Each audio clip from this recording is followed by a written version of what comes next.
Hello everyone, Gita LLB ধারাবাহিকের আজকের পর্বে দেখতে পাবেন মেহেক হাত জোড় করে বলে, বাবা আমাকে ও বাড়িতে পাঠিয়ে দেবেন না প্লিজ, আমি অঙ্কিতকে ভালোবাসি। কিন্তু অঙ্কিতের বাবা বলে, আমি সুটকেস গুছিয়ে দিচ্ছি, ড্রাইভার তোমায় ছেড়ে দিয়ে আসবে, তোমার এ বাড়িতে থাকা হবে না।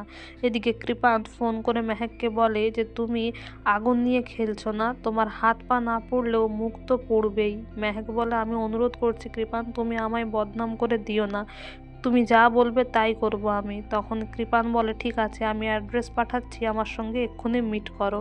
এদিকে গীতাও ফোনে জানতে পারে যে কৃপান মেহেককে মিট করতে চাইছে। তখন গীতা বলে, তুমি যাবে না, তোমার জায়গায় আমি যাব। ওই কৃপানকে বুঝিয়ে দিতে হবে যে কোর্টের বাইরে আমার শুধু হাত নয়, মস্তিষ্কটাও চলে।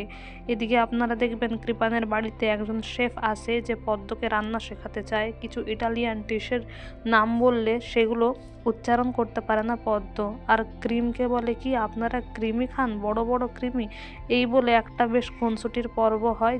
এরপর কৃপান ভাবে যে মেহেক দেখা করতে এসছে, তাই বলে, মেহেক তোমায় আমি শান্তিতে বাঁচতেও দেব না, মরতেও দেব না।